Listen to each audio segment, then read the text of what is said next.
Hello, ladies and gentlemen. Robert Swartwood here. Tonight, I am joined by the Edgar Award-winning author of She Rides Shotgun, Everybody Knows, The Last King of California, and the collection Love and Other Wounds.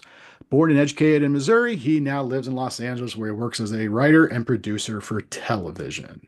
That's right, it's your favorite writer of mine, Jordan Harper. Jordan, how the heck are you? Living the dream or surviving the dream. Let's go with that I'll one. be honest with you, that's a really short. I took that off your because you don't have a website, so I had to take it off your Amazon page. That's a short bio for a lot of the writers that I talk to. It does it short and sweet. Well, you just got to get to it. Sometimes we've all sat there, like maybe at the beginning of a reading or something like that, where somebody gives their bio to Oh, be read, and it details, their fifth grade report card and what their dog's name is and all that. yeah. And like you just got to get to the let's say what is the bio for? What master is being served by this bio? And I just that's what you need to know about me. Yeah. Um, I No, uh I absolutely. Some writers go crazy with it. Over a decade ago, I had edited this anthology for W. Norton. It was called Hidden Fiction, Stories in 25 Words or Fewer. So like all the stories in there were essentially like, a paragraph.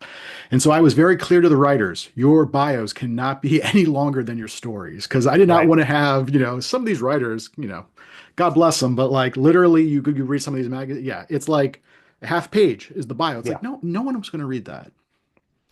No, and none of it sticks. Look, what do I want people to know? I think that me being from Missouri informs my work. Me living in Los Angeles and working as a TV writer informs my work. And hey, they're the names of my books that you can go out and buy. That's all action items, baby. Right. Other than that, it's all going to fall out of people's heads anyway. So let's talk about Missouri. I just actually tonight, I had it bookmarked, I think, but I just watched it tonight. Your CBS interview. What was it? Oh yeah, CBS Morning or CBS's Morning, or what was it? it's Saturday morning, I believe. Saturday morning. Okay. Yeah. So he talks about basically you were born and raised in the Ozarks, correct? Yeah. Yeah, I was born and raised either inside or outside of Springfield, Missouri for most of my childhood through high school and come from like an Ozarks family. Like still have a lot of people there. And I didn't grow up in like the deep holler, but I had, relatives who were in there. And so I just kind of grew up yeah, in the Ozarks and I consider myself as being from there and I take a lot of pride in that. And so right now, obviously, you're working in film, TV, or in Hollywood. Was that always the plan, or was that something that came about because you started writing? No, I always, ever since I was a kid, I wanted to be a writer, but what that meant was an open question. For a long time, I wanted to be Hunter S. Thompson. And in fact, originally went to college to go to journalism school and then didn't follow that path very far at all. By my freshman year, I switched over to creative writing with poetry, actually, which was not my goal. I never wanted to be a poet, but I thought that as a writer, the best thing you could study in college was probably poetry because I wasn't going to study it a lot outside of college, and I thought it would do a lot to improve my writing style. So I really focused on writing poetry in college.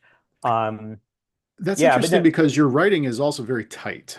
Um, and do you feel that that's because of having come from the poetry, having studied? Because I personally have gotten back into trying to read poetry because, yeah, I mean, just that tightness and, just the use of language. I mean, have you found that that really kind of informed then how you were writing the stories? I think so. I think that, I do consider myself a prose stylist. I think that's important to me. It's important to me not just in what I write, but also what I read. I have a very difficult time with people who don't take prose seriously as an art form outside of storytelling. I mean, whatever people do, I'm not a cop. I just mean for my own reading pleasure. I gravitate to people with style, people who take, the sound and the heft of language seriously. And yeah, I think poetry has a lot to do with that. I think I've talked about this before, but I from my youth until today am a serial, some might say compulsive rereader. I reread the same things over and over and over again. And I think that when you do that enough, the thing that sticks more than anything has to be the language because you learn the plots, you learn the themes, you learn all that pretty early. But eventually, it just becomes about drilling the sound and the poetry of the prose into your head. So I think even all the way back to, like I said, from Hunter S. Thompson on, I've always been interested in people who take language seriously. So you wanted to initially be like Hunter S. Thompson, but you became more like, well, from the CBS interview, we were talking about how James Elroy was a big, I guess, became a big influence. I mean, what did you start reading that really led you to writing the types of books, or the types of stories and books that you're writing now? Well, I mean, if you want to go all the way back, and I talked about this in that CBS interview, is when I was a child, I was taught about outlawry and crime through primarily the story of the Young Brothers Massacre, which was a shooting that happened in the early 30s in my hometown, where two brothers who were car thieves and killers uh, got into a standoff with I believe, about 10 police officers who showed up. And they weren't all like police officers. My great granduncle Ollie Crosswhite was one of them, and he wasn't even an official deputy back then. They just swore him in for the day because he had been one, and they just thought they needed as many people as they could to go get these guys because they knew these guys were killers. And all the cops back then just carried six shooters and went up and once the brothers opened fire from inside a house, the cops all emptied their guns and then they were all out of bullets and it kind of let these two brothers pick them off at will from inside the house. And anyway, long story short, that was all told to me in the form of a booklet that I don't have in arm's reach here. Or I would show it to you. That was published in the 30s. My great grandfather was one of the people who paid to have it published. And so it's a very pulpy little novel, or not even novel, it's nonfiction, about the murder of seven police officers at the hands of these two robbers. And I was reading that from a very early age. And it is itself not poetry, and it's in some ways a very cheesy, poorly written book, but it's very pulpy. And, pulp to me has that, again, that care about language where it's that crack and sizzle and just treating the words like things that I think stuck in me as much as the violent context of it and the kind of outlaw story. So, from there, look, I took the path that a lot of us took into being into Tarantino and Scorsese and Michael Mann and gangster rap. I really do attribute gangster rap being ascendant when I was in high school is something that appealed to me on that same level. And there are people, particularly Ghostface Killer, is a person that I reference a lot as somebody who could write an amazing crime fiction short story. And so all of that, but also, I kind of got it from the movies in that I remember very clearly seeing The Grifters in high school, based on the Jim Thompson novel, and that leading me to Jim Thompson, and that leading me to noir. So I really think that that was really one of the beginning things for me was getting into Jim Thompson in high school. So when did you start like writing? Do you remember the very first short story you had written? I mean, depends what you mean by that. Like Or I guess the I first thing really like creative that like you had written like that. well, I mean, if you mean it in the crime fiction world, the first like kind of adult short story, just because I've been writing short stories since I could write, like literally, like that's just the thing that I did. But the thing that kind of really cemented me, because I was after college, I was a music journalist for a few years, and that was still where I was sort of more in a Hunter S. Thompson mode. And then my grandfather, who was a prison guard and who had kind of taught me about the Young Brothers Massacre, and had told me stories about Doc Holliday and Jesse James and how Bonnie and Clyde had come through his hometown when he was a kid and kidnapped a cop. Uh, he died around the same time that Johnny Cash died, a little after Johnny Cash died. So I wrote a short story called Johnny Cash is Dead, where I took a figure like my grandfather, who was a retired prison guard, and gave him a granddaughter who has been sexually assaulted and a man who has walked free of the crime. And it's sort of a vigilante story about a man going to face off the man who raped his granddaughter, but he is so old and sort of in declining health that even climbing the steps to confront this man is like part of the journey he has to go on. And I wrote that, and I had just moved to New York City and found out about Thuglit, Todd Robinson's classic crime magazine. This was back when it was just online, and I found the very first issue of Thuglit that ever existed. When I Googled, like, I had a short story, I just basically Googled like crime fiction submissions and found Todd's website and sent him Johnny Cash is Dead, and he published it. And then he had a little party at a bar he was bartending at, and I went to it. and met all these other crime writers.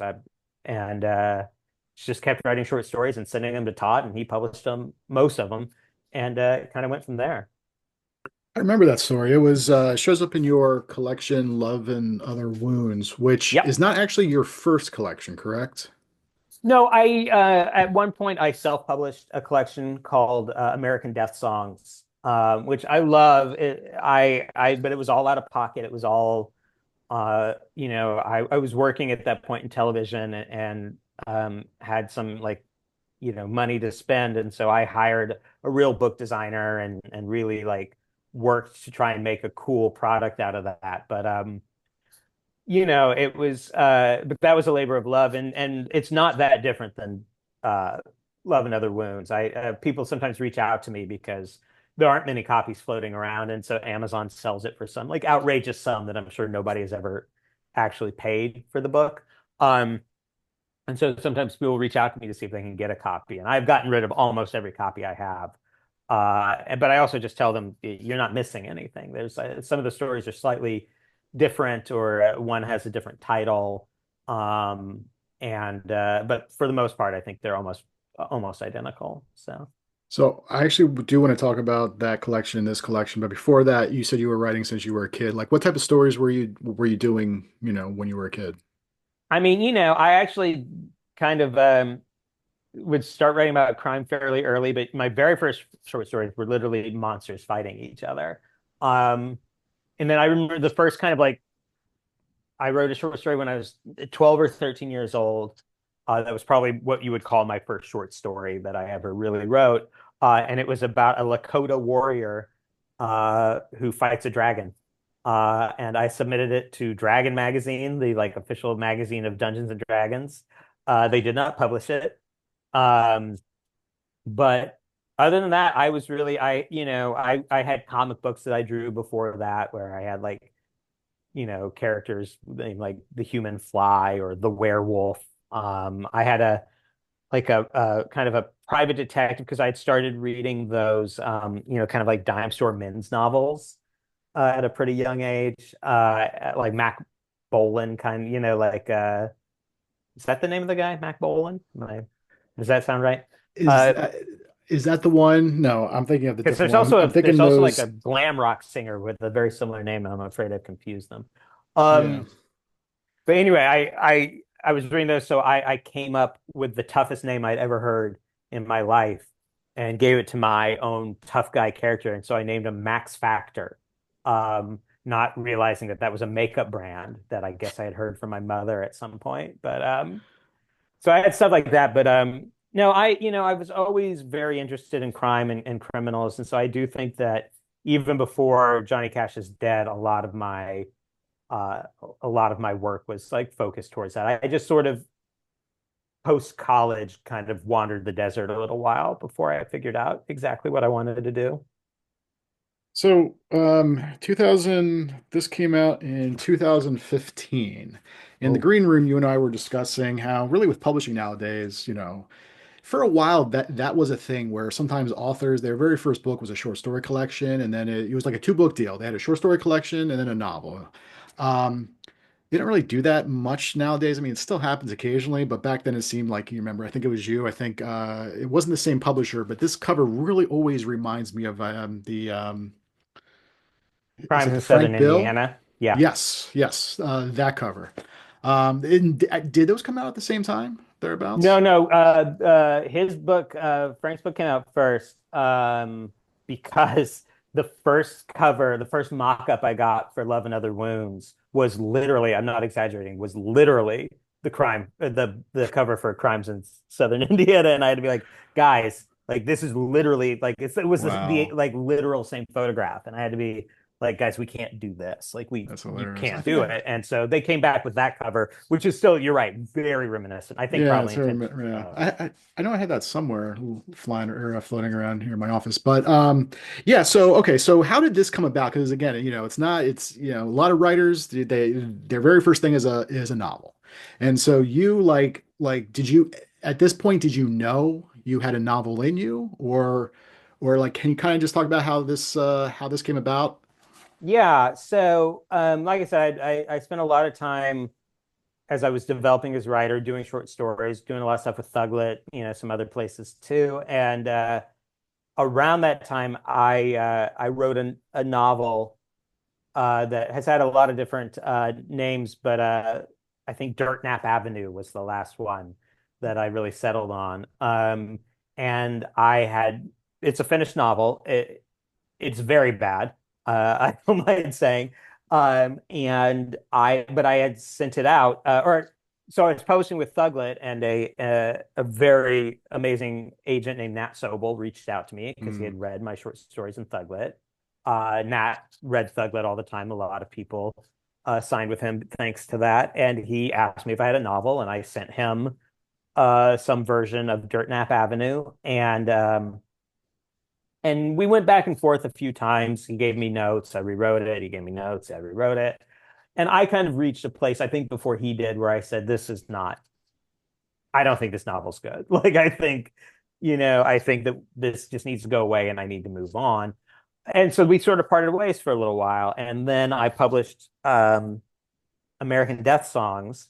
And Nat found out that I had published it, and he reached out to me and he said, "Hey, why did you self-publish a short story collection? I could have sold this." And I kind of had the reaction that you were kind of discussing earlier. I was like, "Really? Like nobody does that." And he's like, "Well, do you have an idea for a new novel?" And I was like, "I do. I have an idea for a father who has to kidnap his daughter and take her on the run because they've been marked for death by the Aryan Brotherhood." And he's like, "Well, write up a two-page description of that." So I did. And he took the short story collection and that two-page description and went out and sold the book. He sold it to Echo. Um, and no, I know he's a great, great agent. I mean, That's he's amazing. legendary. Nat Sobel Yeah. is the lion of crime fiction agents. And so, that's how I started working on She Rides Shotgun, was that he kind of put it to me. I had not started writing it, and I was working in television, like I said, at that point, and he got that published. I did not realize that we are coming up on the 10 year of that Yeah. being published, so I'll have to pay attention to that. Um, so no, I think it's unusual, and I think as I said at the green room, if I ever do fill up enough slots to do another short story collection, I think I would actually just publish a American Death Songs Volume 2 and just do it Hmm. on my own. So, Because oh, go ahead. well, just what stories? So like are basically all the stories from American Death Songs in Love and Other Wounds, or are there ones that you left behind because you're like, you know what, these aren't maybe strong enough, or they don't fit the theme of what this book is? I think that they're all there. I think that I'll be honest, I don't even remember what it's called anymore, but there is one short story in there that is a excerpt, like a chapter I lifted from Dirt Nap Avenue. And I don't think it's a particularly strong short story, but I think it made it into Love and Other Wounds anyway. It's been a while. Um, and again, I don't remember what we changed the title to one of the stories because it was a pretty aggressive title in American Death Songs. It was called "Look What the Bitch Made You Do." Um, and you have it within reach. I don't. Did that become Red Hair and Black Leather? No, no, actually, that's always been Okay. the title of that. It was Which, by the way, I have to read it here. This is a great first line. She had an ass like a heart turned upside down and torn in half. And that's what you call foreshadowing, friend.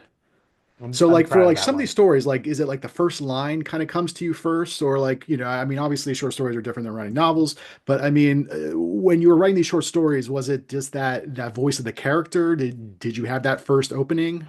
Or like, I mean, I obviously a mix of kind of all of it. Sure, I think it's a mix. I will tell you that one I do think came. I know that I had the intention of writing a femme fatale story. In fact, I think either Thuglit or some other publication was doing a femme fatale themed issue, and I wanted to contribute to it. And then I think that first line, which it's a pulpy line, but it's a good one. I think that did come to me, and the rest of it fell into place. That voice is very much like the Ozarks voice that I don't write in a lot anymore, but there's a very kind of natural poeticism to that character's voice that I really enjoyed writing back then. Yeah. Yeah, and I mean, before we got on, like maybe like an hour ago, I was paging through this again because I forget when I read this. It was either earlier this year or last year. I had had it on Kindle, and I had told you when we met at not this last BoucherCon, but the previous one that I forget what book it was. Actually, I remember what book it was. I'm not going to say it, but it was an awful book. And so Mm, coming off of that, I had picked up Everybody Knows, and there's just some writers like within the first page, like okay, this writer is a fucking great writer, and so just your voice was immediately like, oh, and I just like I flew through it. I already had, I think I already had She Rides Shotgun and this on Kindle because I probably got it when they were on like a buck 99 or whatever else. I ended up just going and getting the paperbacks because it was like, okay, this is definitely an author that I want to have, their work in print. But so I was then reading through this, and we can get to Everybody Knows in a little bit, but basically, and correct me if I'm wrong, um, Beautiful Trash is mhm, essentially that I wouldn't say like a prequel or whatever. It's a completely different story, but I imagine that was you basically it's kind of like the same type of setup. Obviously, goes in mhm, a completely different direction and has different characters or whatever else. And I also feel like then having because it's been a while again since I've read this, and then I just recently finally read this because I wanted, it's one of those books where like I knew I wanted to read it, but it's like I know once you read a book, it's like okay, and then it's over. And I know mhm. like Sean Cosby talks about he rereads all the time. This is definitely a book this is a tight, really fast paced, great novel. It's one I'll definitely read again, but if I remember correctly, there's a story that gets referenced in this, Mhm. right? But there wasn't anything in here that was like the seed of anything in here, correct? Not specifically. There are, like you said, like the concept of a alternative to the Aryan Brotherhood called Aryan Steel is something that I created in my short stories and then carried on into She Rides Shotgun. But I don't think that there are any stories that I wrote after She Rides Shotgun that are in there. So no, nothing references backwards, but there are things that he talks about in She Rides Shotgun that, yeah, occur in that. And I've done that. If you travel through all of my novels, it's all one universe. Yeah. To the point, I know, like, not to jump ahead because we'll get there.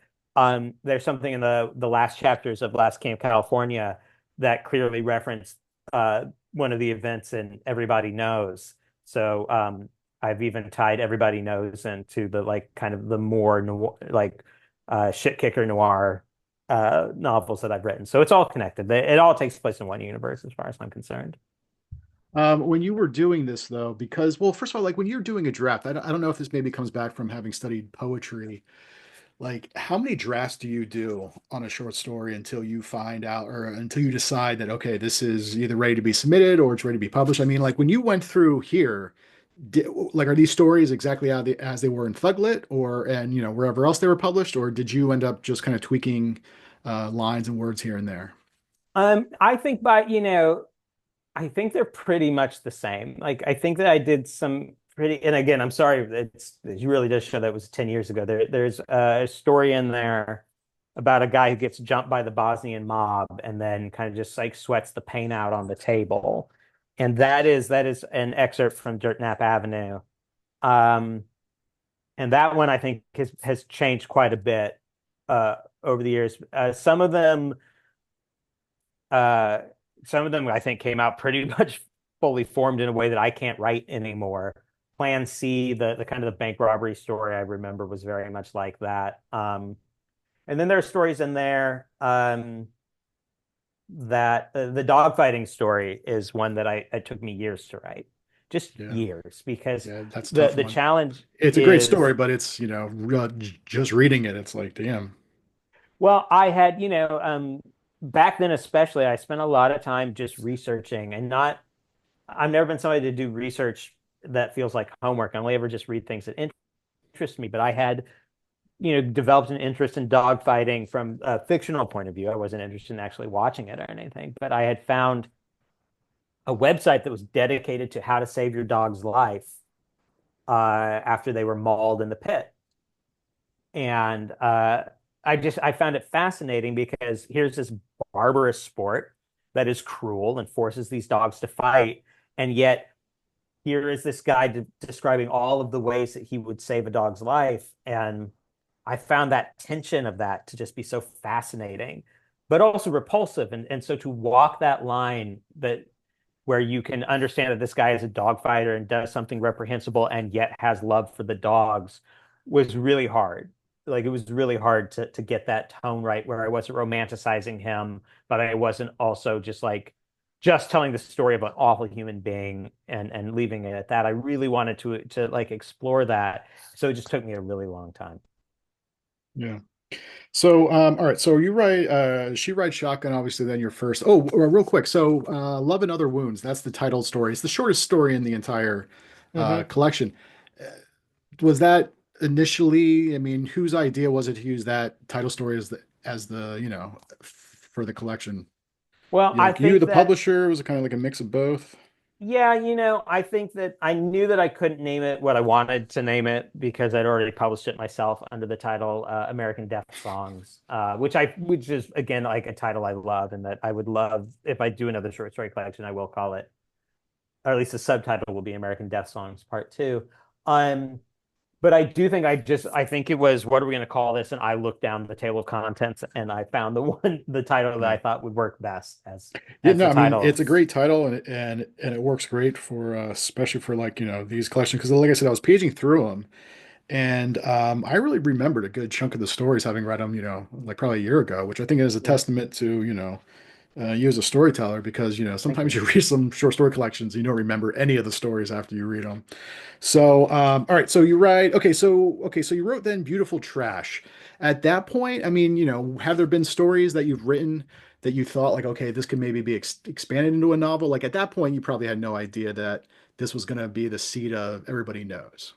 No, I really didn't. I think, that I really had the idea of a Hollywood fixer appeal to me a lot. And I was actually maybe thinking about developing it as a television show. And then, sorry, yeah, we've all had a very rough day. So my memory is shot, but there's that Showtime show about the Hollywood fixer, starring Ray Lee Donovan. Schreiber.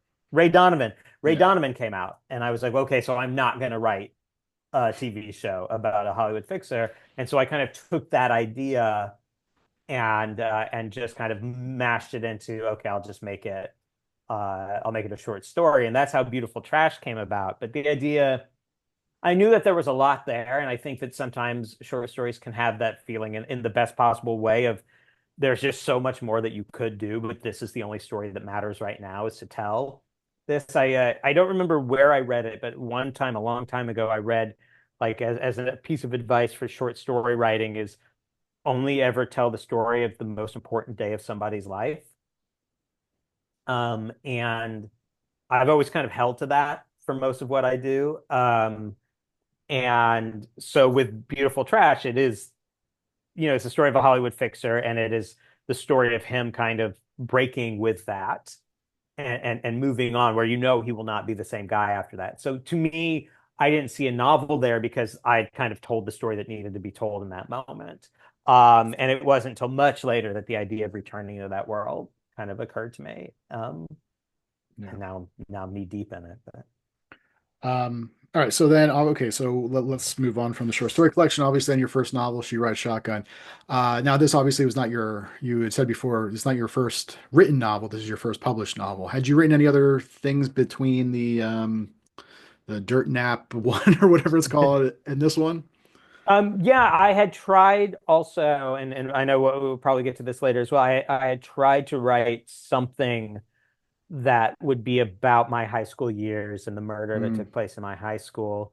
And somewhere there in my hard drives, there is probably a word count that would count as a novel towards that, but it was never successful. And that one, again, we'll talk about like that's just a very tough story for me. But that had kind of accrued over the years, and I never really sat down and like said I was writing a novel about that. So She Writes Shotgun was really the next thing. Was that the original? I mean, was that the initial title, the working title when you were writing it, Oh, She Ride Shotgun? no, Shirai Shotgun had a couple of titles. The very first title was Green Light, which is a very like kind of pulpy 80s title of it. And then I settled on through the entire process of like writing most of it and selling it. It was called If All Roads Were Blind, um, which is a piece of poetry from Bonnie Parker of Bonnie and Clyde, which is Mm. actually the epigraph of the novel. Has that phrase in it, and I will say that is the book is not in and of itself a book that should be called If All Roads Were Blind, which is a very literary sounding title. And I think the novel is, I mean this in no slight whatsoever, a pulpier novel than that. Maybe not pulpy enough to be called Greenlight, which to me is like a very like pop title for something. And so there was actually a lot of back and forth about the title for She Rides Shotgun. And um, this was in that era where books were just being called the girl blank, the girl with the dragon tattoo, the girl on the train, the girl caught on fire, the girl who's a girl. Like that was that was what was really hot at the period of time where Shirai Shotgun came out. And so my editor or somebody on that side of the table was really pushing for could we call it the girl who blank. And I was really did not want to like feel like I was taking part in like a trend of that sort. So I started thinking about like what are other things that are close to that that are not just the raw the girl blank. And so somehow the title She Rides Shotgun came into my head and it just felt perfect. I do think it's a perfect title for the book. It really is. I mean, it's a unique title that is not, like like a lot of titles out there. There's just a very I don't want to say they become very just generic, but it's the majority of them. It could be on any type of books, but She Rides Shotgun is just very, yeah, it's very. I mean, the only Shotgun's also not really a title that I mean, I know that Charlie Houston wrote the Shotgun Rule, but like besides Yeah. that, Shotgun's not really like, and you never actually see that as a title, I don't think, for anything else. I know obviously on the in the UK it has a different title because they don't really yeah, like refer to, I guess, they don't have shotgun seats in the No, UK. I agreed to let them change the title to a Lesson in Violence for the UK. It's a decision I really strongly regret. And they used exactly the logic you use, which is, well, nobody here knows what a shotgun is, or it's what riding shotgun means. And I said, well, great. I said, well, great. I did go along with it. What I wish I had said is, what's a reservoir dog? Like It's true. That's the true. idea that titles need to make sense is false. It's like literally false. Like titles need to be memorable, Yeah. and and so I regret that because it causes a lot of confusion with people because History of you know Violence? well, no, people will buy because we live in an international world now. People will Yeah. go out and buy the book and then be upset because they Yeah. just bought the same book twice. And like, while I guess that's good for me, I Well, feel now you bad have about it. two editions. It's perfect for collectors. No, but I do tell now, like when I sell books in the UK now, I do ask that they agree to use the US title, just to stop that confusion. So you do something really interesting that you did in this one, and also and we're going to get into Last King of California because maybe the U.S. edition is different. Well, okay. So first of all, you published this. It won the Edgar Award, the coveted Edgar Award for best first novel. It's great.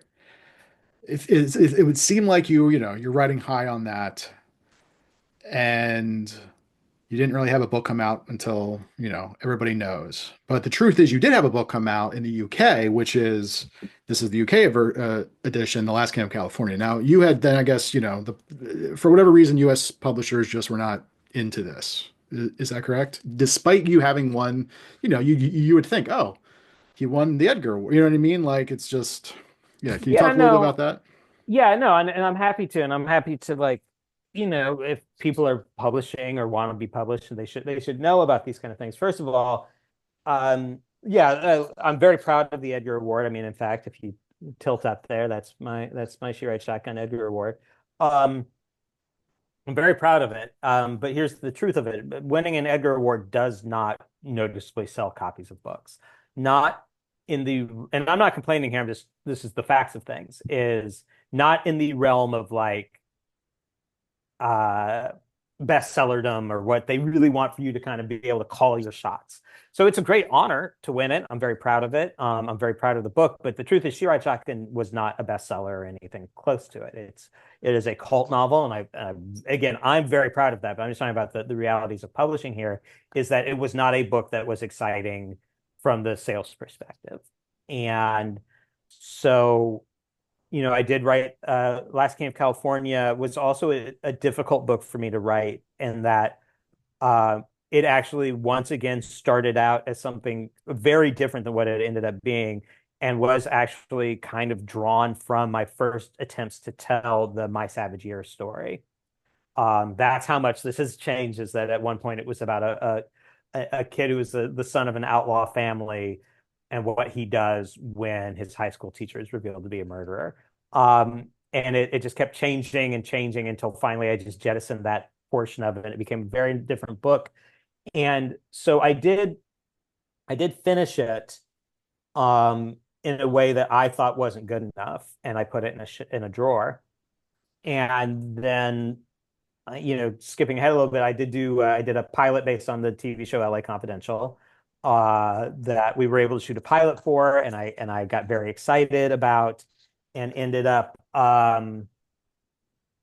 but it didn't go to series, but I had all this like epic energy, and that's when I started working on Everybody Knows.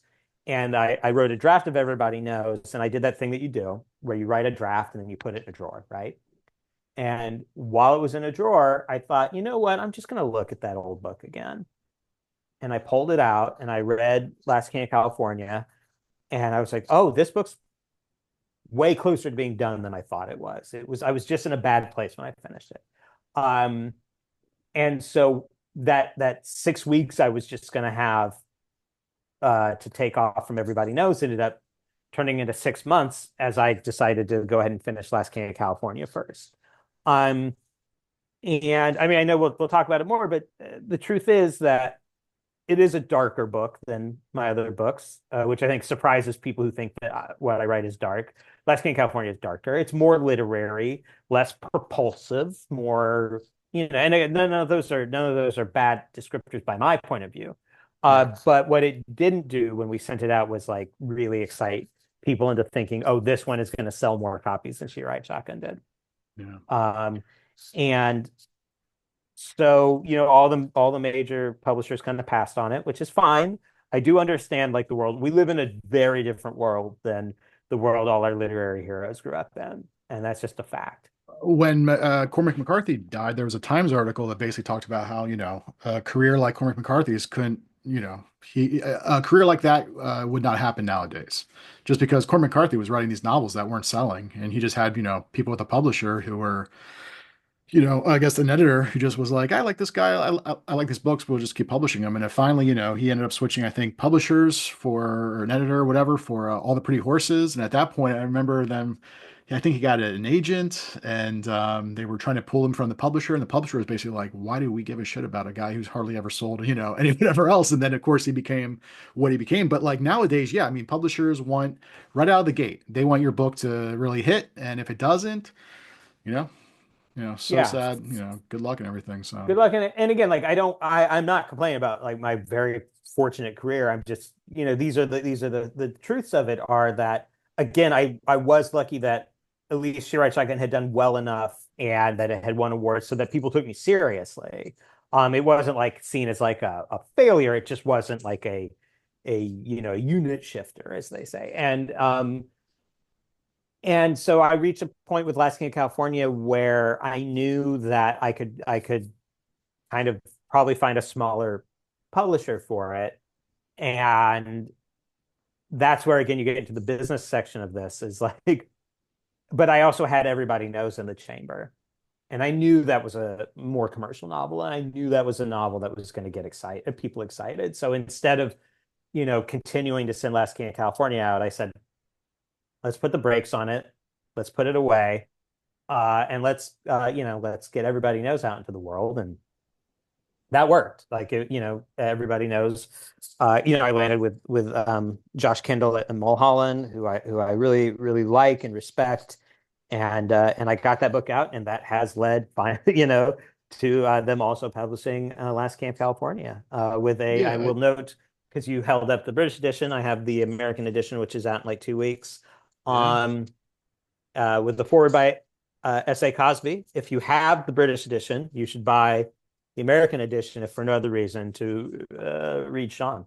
And it has the branding for the paperback version of Everybody Knows, which is a really nice, really sweet cover. Yes, it's great.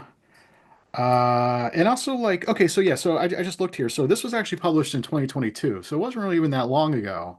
At what Mm-mm. point though did you decide, okay, we'll go ahead and just, publish it in the UK?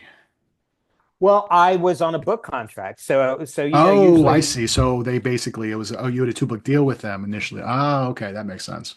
yeah, That I makes had a two sense. book deal in the UK, and they had not published my short story collection. My two-book deal started with She Rides Shotgun, or A Lesson in Violence, and so yeah, so they took on Last King of California, and that was contract fulfillment. So So, this is written in third person past tense.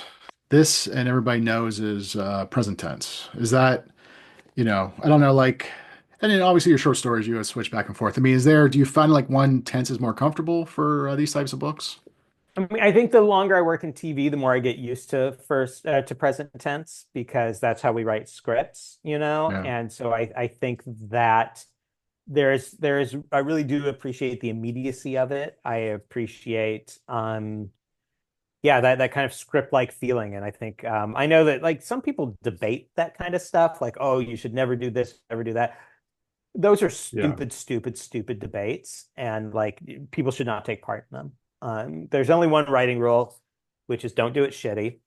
After that, you do whatever you want. It drives me crazy to hear people argue over those kind of choices. You just do what makes sense for the book. So I do think that, if I was writing She Rides Shotgun today, I would almost certainly write it in present tense, because that's just the form I'm more comfortable in.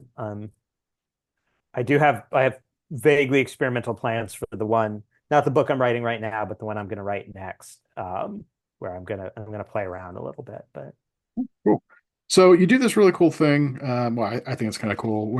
And you see this a lot more. Michael Connelly does it. Robert Crace. I mean, a lot of people do that with the headers for the mm, chapters, and then it'll usually be like the character name, so we know, okay, this chapter is focusing on the character.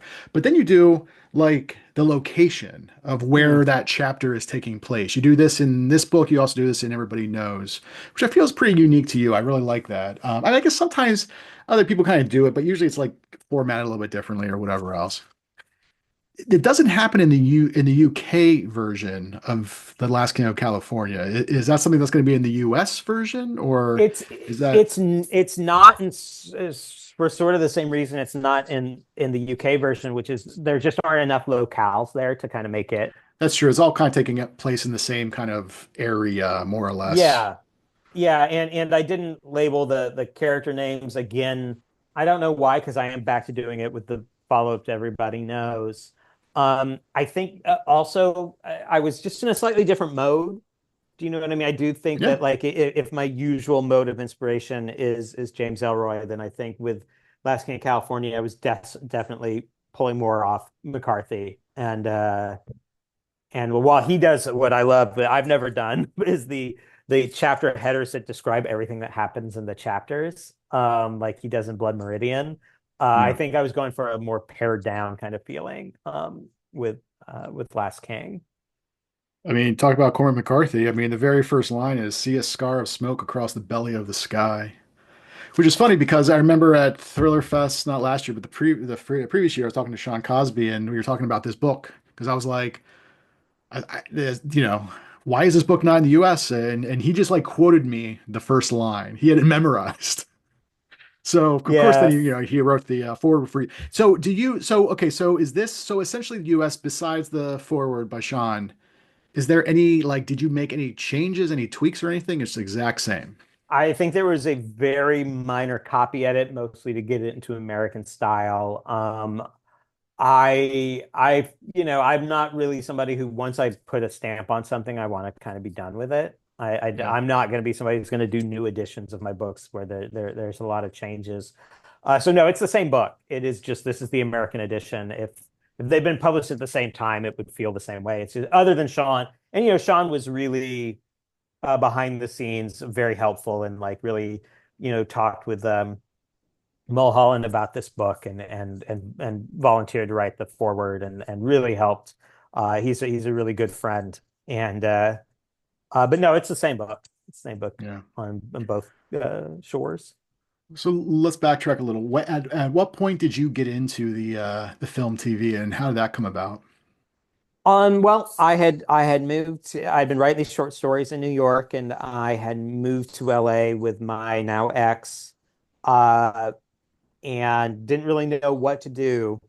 Because I knew that was a place that maybe I could actually make money as a writer, and I was interested in that idea.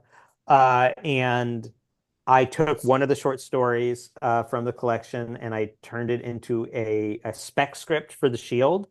Spec script of a TV show is when you just write your own episode of the TV show. So I wrote an episode of The Shield, which is my favorite TV show of all time, and was in its final season when I did this, and used that to get into the Warner Brothers Writers Workshop, which is a training program for TV writers, which sadly David Zaslav and his infinite greed has shut the door on. And um, and their training program that also tries to place you with Warner Brothers TV shows, and they placed me with Bruno Heller, who was the creator of The Mentalist. So I joined The Mentalist season two. I was there till season seven. I think I wrote 14 or 15 episodes of The Mentalist, which was like going to grad school for writing. However you feel about those like kind of case of the week TV shows, if you want to learn about structure, it's like learning how to write a rhymed stanza. Like it will teach you about structure in a way that like is very hard to replicate. Because besides writing 15, um, I helped break, I don't know, 134 episodes of The Mentalist. So like the idea of mechanics of storytelling and particularly mysteries is something that I have been trained to do on a level that like again you can't really get in this world very much anymore. So I'm very proud of that part of it. So I And, worked and for then and Bruno. then this was all happening before you had published She Ride Shotgun. Yeah, this was all I wrote. She Writes Shotgun at the tail end of The Mentalist, and then I followed Bruno over to Gotham, his next TV show, and I wrote She Writes Shotgun in that period, basically. And and yeah, so I did that. And after I left Gotham, where I met my current partner Megan, and kind of floated around. I've worked on Hightown. I did the LA Confidential pilot. I've worked in some rooms since then. Uh, but that's how I've made my money. But like for me, it's the TV stuff has always been to make money and try and carve out time so I can work on the books. Which when I say it like that, sounds like I should publish a lot more books than I have by now. But I'm slow. I mean, you're writing a shitload of, TV. I mean, how many, you said you had done how many episodes of The Mentalist? 14 or 15, I think, if you count like That's, I mean, that seems like a lot. I mean, but so obviously, script writing obviously is different from writing prose. So, but when you are writing the books, are you someone who has to outline it out, or like with the short stories, you just kind of start with page one and just kind of go from there? I mean, you can do that with a short story. I have not written a novel without outlining it pretty seriously. And particularly when you're getting into Everybody Knows or the book I'm writing right now, where you're really doing like kind of complicated storytelling with multiple point of views that are all working on a mystery. Um, I don't know how you write a book like that without outlining. Again, I was talking about the book after the one I'm writing now. Amongst the experiments I want to try is I'm considering the idea of not outlining at first to see what happens. But again, my TV training has just drilled it into me. Just figure it out first, and then I always say like you build yourself a nice straight highway, and then you can drive down it at any Right. speed you want. You know. Right. So you think that mostly is the working in the TV has really, I mean, Has working in TV really informed the way you're writing your novels now, or maybe vice versa, or a little bit of both? Oh, I think both. I write TV scripts and film scripts that are much more prose based than other people do, which some people will tell you not to do. But those people don't know what they're talking about. Um, but I do think, yes, on the other hand, that particularly when it comes to structure and dialogue, I think that TV work has really helped me kind of sharpen those skills a lot. And so I am grateful for it. If I ever had a massive bestseller, I don't think I would work in television very much. But Yeah. Yeah, it I can be, mean, no, sorry, go ahead. I was just saying, when a TV show is good, when it's fun, it's the best job in the world because you just sit around a table with other creative people and solve like the weirdest problems in the world. It's just fun, but it's very often not fun. And as the person who wrote Everybody Knows, I think you can tell how I feel about Hollywood and how I would like to maybe not be there all the time. Um, Shit, I forgot. There's something about this book I was going to ask you about, but I completely. Oh, it was. I mean, this is so tight. I mean, this is less than 60,000 words, right? It's like Hmm. 55 or something like that. I mean, and Yeah. it's, knowing just your background. I don't want to say like it reads like a script, but I mean, it's one of those like there is not a wasted scene. I mean, it just, you're just boom, boom, boom. The scene opens right in the middle of whatever else. They open the door. We don't always have, which is always interesting because I mean, it took me a long time to really understand this. We're like, we don't always have to see everything happening. Where, as this book's been out for a while, I'm not really giving anything away, but like when they do their first, or at least one of their first robberies and She Rides Shotgun, we don't really see them, going there, setting up. We see it from another point of view, like a knock on the door, and and so like it's very cinematic that way, like something you would see in TV or a movie. I mean, I do think that TV and features do teach you get in, what is it? Get in late, get out early. I'm not really into wasting people's time. Yeah. I think that I've written longer books absolutely than She Rides Shotgun, but I'm also like very concerned about like why you tell people things. I'm not really interested in telling people things that I don't think matter. My physical descriptions tend to be very sparse. Uh, I'm never going to tell you some physical detail about somebody if I don't think it contributes to their character in some way. You read old books where they will describe every single facial feature on a person, and when I read, I don't clock any of that. If you tell me a character has a very thin nose, that doesn't stay with me. Like I Yeah. so I don't put that in my books because I don't. And the same with like descriptions of landscapes, descriptions of houses. Like I try and find the things that resonate and matter, and I say that, and I don't say anything else. Yeah. Yeah, I mean, I don't know if you would agree, because I mean, obviously there's just so many Law and Orders, but I always find that just because they have to pack so much in there, it's always, like they're always in the middle of a scene. Like they open up and the detectives are like, we don't see them going to the apartment, knocking on the door, introducing themselves, asking questions. The person is already answering their Yep. question, and the viewer knows what the question was, so we don't have to have you know what I mean? So like that's just something to always kind of think about too, and especially just writing to kind of make things as tight as possible. Um, so okay, so everybody knows, obviously, I would say probably your breakout book at this point. I mean, it compared to, I mean, everything else. What do you think about this? I mean, was it just the publisher really pushed it, or was it like a mixture of other stuff? I mean, it's a great book, but I mean, what do you think about this? Because I mean, this cover compared to the paperback cover, it's an okay cover, but the I'm paperback not cover a, is I'm so not much a better. I'm not a huge fan of that cover. No, I shouldn't say stuff like that, but no, um I think that I think I executed it pretty well. I think that it is about a topic that people are interested in, this corruption in Hollywood.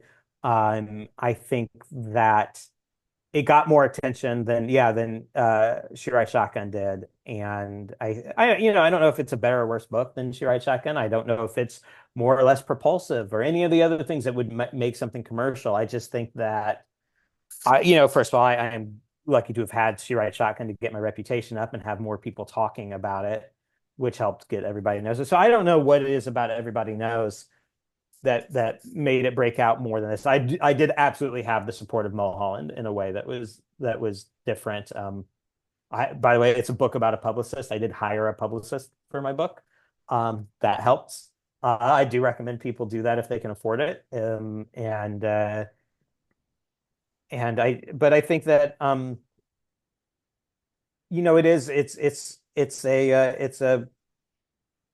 it's an LA noir that's a classic genre. I think that it was a book that was written with intention about where exactly it belonged. Forgive me for using the word canon if that's pretentious, but I intended it to be a book that was a part of that classic canon of big LA noirs that go everything from, The Big Sleep to Chinatown to LA Confidential. It was very much intended to be a book in that vein, and I think people recognized that and saw that there was an area. There are a lot of great LA crime writers. I'm not saying there aren't, but there was nobody else doing that right now. And I Yeah. think that I had found a lane of that classic LA noir that looked forward instead of backwards. And I think that resonated with people, and they understood that the context which I intended the book to be understood in. Yeah, I mean, it's definitely a novel. I mean, some books you could take, you could set them in New York, Miami, LA. The story essentially would be the same. I mean, this obviously can only be set in LA, so it is quintessential LA noir type book. Absolutely. We're getting close to an hour, so I won't take much more of your time. So you talked about speaking of LA, you had done a pilot for LA Confidential with, I believe, CBS, correct? Yeah. Yeah. Can you talk about, I mean, and this was you show running, right? I mean, people like, it's one thing to just write some, I guess, some episodes and be in the writer's room, but show running is a whole other thing. I mean, was that the first thing that you show ran? Yeah, that was the first thing that I had show ran. But like I said, I had a tremendous amount of TV experience at that time, having been on The Mentalist for as long as I was. That by the time we got to the last season of The Mentalist, Bruno had moved over to Gotham already, and a man named Tom St. George was the showrunner of The Mentalist, and I was the number two. So I had been a number two before. Um, and I had, been on set, I'd been part of post, I'd done all the work that you'd done other than literally be a showrunner. And I had a co-showrunner who worked with me on LA Confidential, but it was my first like official both showrunning and creator and like the person who wrote the pilot. In fact, this is the cover of the script right there, signed by a lot of the cast and other people involved in it. And actually, if I do this, I'm giving you that is a Hush Hush magazine Oh cover with yeah. Walton Goggins on it. Because Walton Goggins played Jack Vincennes, the Kevin Spacey character, if you just know the movie. And we were going to do a whole storyline about the Malibu rendezvous and how some that was in the book that wasn't in the movie. So we had a fake Hush Hush cover printed up to represent that. And so, yeah, it was a real dream come true. I'm very sad that we didn't get to go to series, but the pilot I'm incredibly proud of. Yeah, I'd heard from some people who had somehow managed to see the pilot and said it was pretty incredible. Was there ever the temptation of pulling a Ryan Reynolds and just, having it leak online? Look, if I was smarter about that Because shit, I would have already done it. I've I done know you some can like imagine. I've done some, I did a guerrilla screening at a BoucherCon one time. Yeah. I will show it to people under the right circumstances. But no, because I'm incredibly proud of it. I hope because in the LA Confidential Blu-ray for the movie, they have the other LA Confidential pilot because they did one 2001, 2002, somewhere around then with Kiefer Sutherland in the Jack Vincennes role. Now, I have not watched that because I don't like to put things in my head that are too similar to something I'm doing. I think Yeah. that's bad. So I've never seen it. My understanding of it is very bad. My pilot is very good. And we had a great director, Michael Denner. Like I said, we had Walton Goggins, who's one of my, like I said, The Shield's my favorite show of all time. So I love Walton Goggins. It was so much fun to work with Walt, and like we had a lot of other really great people in the cast, and we had Shea Wiggum. Like, I mean, it was a great. If you don't know who Shea Wiggum is, if you Google him, Oh you go, oh yeah. yeah. Yeah, I know who Shea Wiggum is. No, I'm just Um, thinking, I mean, Walter Gog, I mean, he is the one and only Baby Billy. yeah, he's Baby Billy.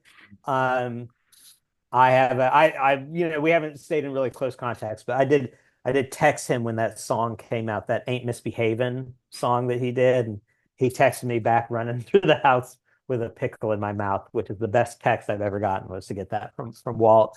But yeah, no, look, I was really proud of it, but the truth is that we did a level of work and a level of moral darkness that I don't believe that CBS would have allowed us to do in the long run. So in some ways, Yeah, I'm happier to have this one little great episode I'm very proud of than to have gone through what very well could have been the heartbreak of trying to make that show for CBS. yeah. So, all right. So, She Rides Shotgun. As did you say that it has been already filmed? It's in the. Yep, it's in the Do can. we I've have? seen it. Um, Other than to say everybody did a really great job, I don't know how much I can say about it. I have seen a So cut we of don't have it. like a release date. We don't like even not like No, next that's year all. maybe. Yeah, hopefully in the next year, I would guess it'll be out there. Taron Egerton plays the dad.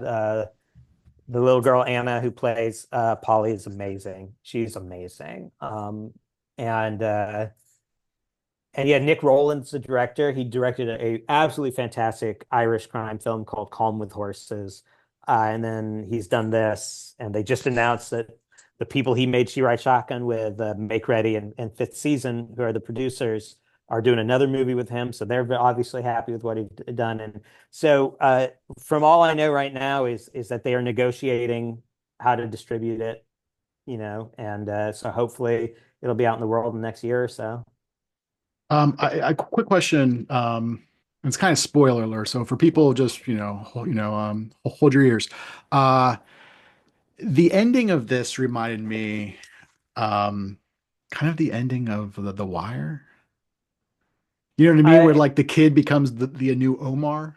Oh, yeah, yeah. That's like I don't know. Like, was that conscious? I don't know. Like, has anyone ever said anything to you about that before? No, I never really thought about that. It's just I mean, it's a great. I mean, it's one of those things where it's like, yeah, it's never really, you hint at certain things or whatever else, but that's what it kind of, yeah, for whatever reason, it's not like explicit, but it just in the back of my head, I'm thinking like, oh, it's kind of, it's kind of like a nod. I almost felt like it was almost a little like a nod, if possible, to that. I mean, if it was not conscious, but Yeah, I just really wanted to make sure that I left Polly in a place where you thought she was going to be all right, yeah. that if nothing else went right, that she was going to be okay. And sometimes people ask me if I'm going to write a sequel, and it gets back to that thing I was saying about writing about the most important day of somebody's life is that I don't really uh I don't really want to continue characters on very often, because if you've told the story of the most important day of their life, what are you going to tell next? The second most important day of their life? Like, Yeah. what's the point? Yeah, I So really yeah. like that. The most important day of life. So, real quick. So, this came out last year. This was the Southwest Review's noir issue. You had a story in here, My Savage Year. You talked a little bit about it before. What can you, and this was just recently, reprinted in Best American Mystery and Suspense. Yep. So, congratulations on that. So, yeah, I Thank you. mean, this was like, how long had it been since you had published another short story? I mean, this had been your first short story published in a while, right? In years and years and years. I think the last short story I had published before this was something I did at the end of the run of Thuglit. He did a Christmas themed episode, and I wrote a story I'm very proud of called Christmas Morning Coming Down. And I only know that that's the last one I wrote because it's not in Love and Other Wounds. So I wrote it after Love and Other Wounds came out.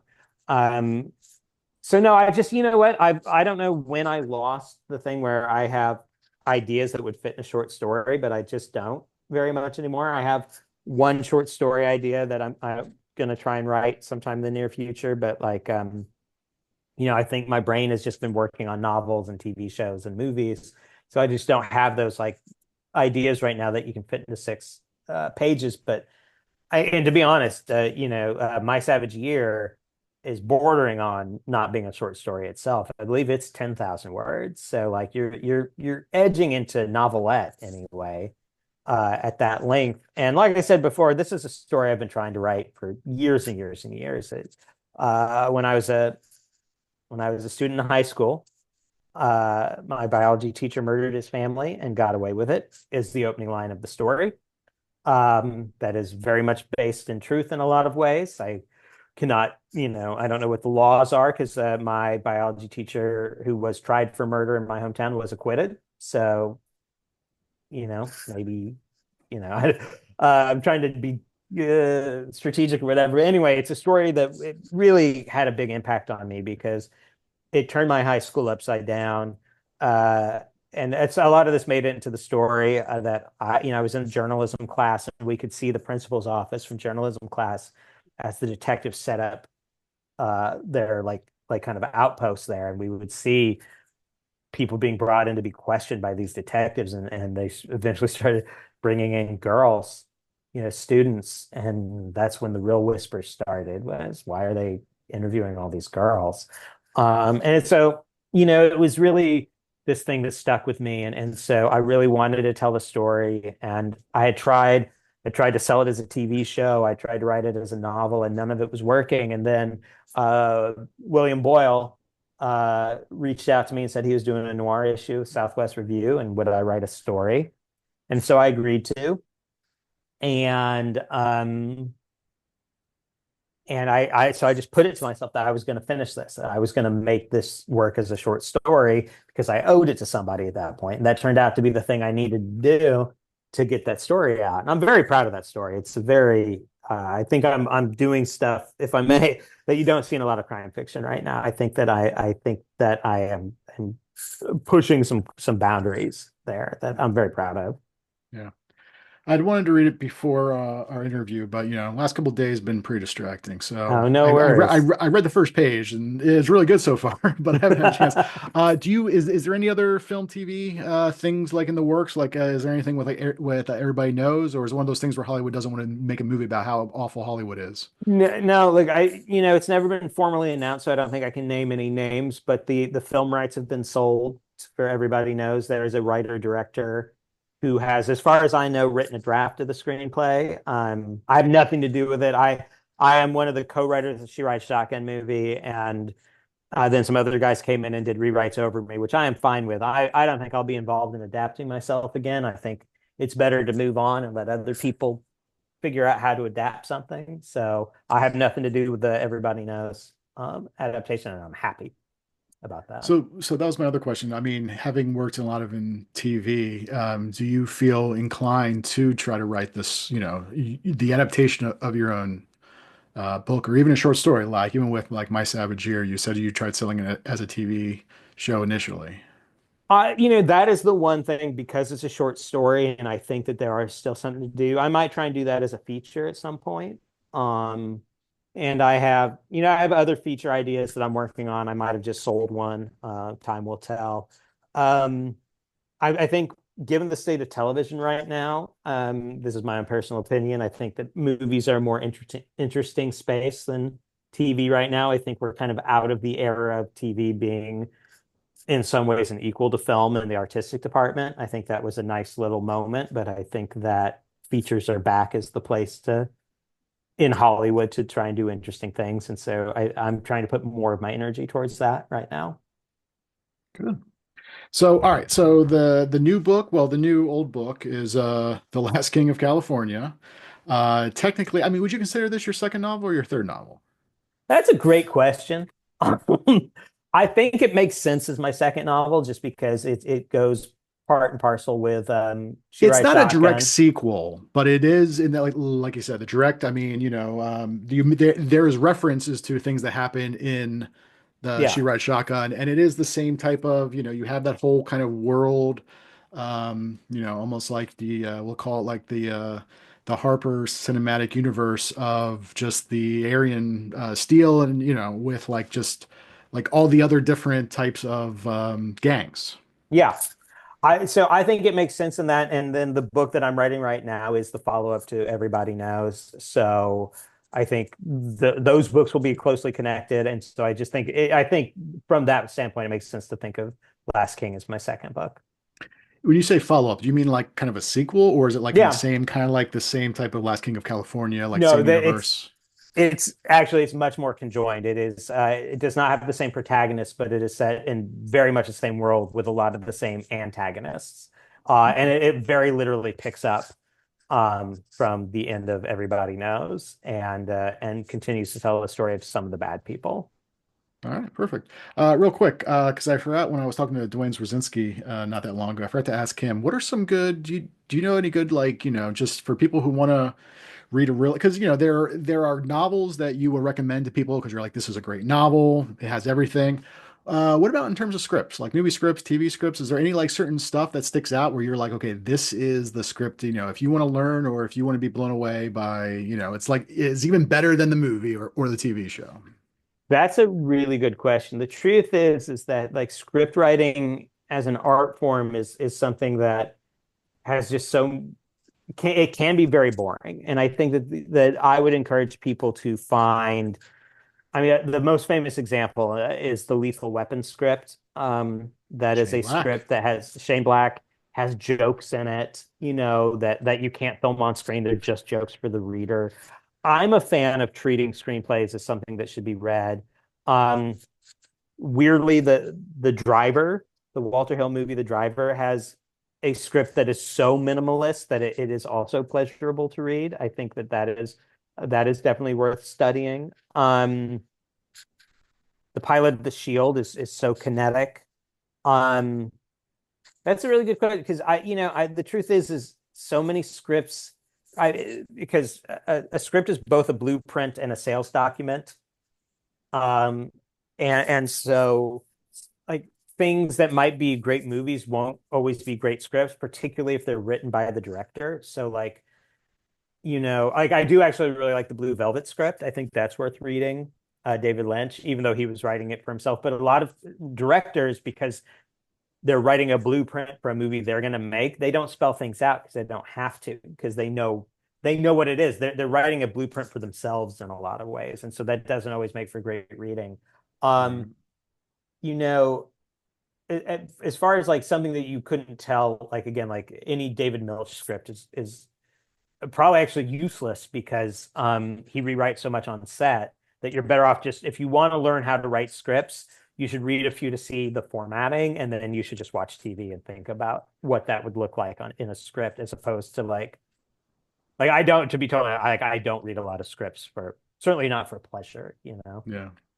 So did you read? So you didn't read the Oppenheimer script, but what are your thoughts? I mean, you heard probably that's essentially written in first person. What are your thoughts on that? Well, actually, I have not read that. I know that that is the case, but I have read there's an excellent script out there for White Jazz, the Elroy novel White Jazz. I can't remember who wrote it, but that one was also written in first person, and that's what made me think of it now. And that is a movie they tried very hard to get made. Clooney was attached at one point, and that is the White Jazz script. I mean, again, like there will be people who will tell you not to do that. And my one rule of writing is don't do it shitty. If you can write a script that feels fresh and original. Now, here's the thing though. If you just read the Oppenheimer script and you go, I'm going to write my script in first person, I wouldn't do that because you're not being original at that point. You're just following Yeah. a trend. Um, but if you do something that is like that, and it is shocking and it makes because look, here's the thing.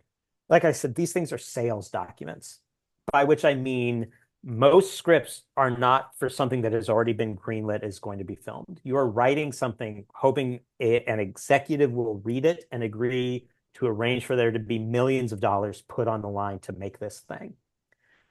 So it just behooves you from that point of view to make it fun to read because these guys are going home every weekend with stacks of scripts like this, or probably nowadays they're all on Kindle, but you know, they're going to read 9, 10 scripts that weekend. So yeah, you could write it boring because that's what they tell you to do in forums or something. But like, I think you're being a sucker if you do. You should write it to be entertaining. That doesn't mean to be verbose. Don't be verbose, but Right. be good. Is that why I had heard someone had said, like, oftentimes with scripts, that's why you'll have, there will be just sometimes just like all caps with certain Yeah. things to like just kind of keep the eye moving. Is that the idea behind that? I mean, that's one of it, and you can decide what that is. Some people do that with, well, functionally, sometimes you'll see that where anything that would be a prop will be Yeah. highlighted, and that's treating the script as a blueprint. You're doing that for the props master, for the first AD, so everybody knows, oh, for this scene we're going to need a banana, and that's why banana is in all caps. It's the same with like why in a lot of scripts you'll see a character's name will be bolded or will be in all caps the first time they're mentioned, and then after that it won't be. But that first bold thing is so that the first AD sees, oh, we need to make sure this actor is here for this scene because we bolded the name. That those are functional things, but there's also like if you look at the Shield pilot, you can have noises. I do noises a lot as being all caps. You can do lots of things to, yeah, just kind of make it, you want it to read quickly when it's a script. You don't want to be purple and verbose. Speaking Again, of but if you which, can and you're not shitty, then do it, you know? yeah, you did that in here. Instead of like a bang, there was just gunshot Yeah. in all I caps. And that is something I've taken literally from my scripts that I like to do, just all caps gunshot as a, and you know where I actually that where that comes from to make this full circle is from that Young Brothers Massacre book. All of the loud noises were Mm, capped in that. And I just remember like at one point somebody gets shot in the head and the bullet sizzles through the brain pan.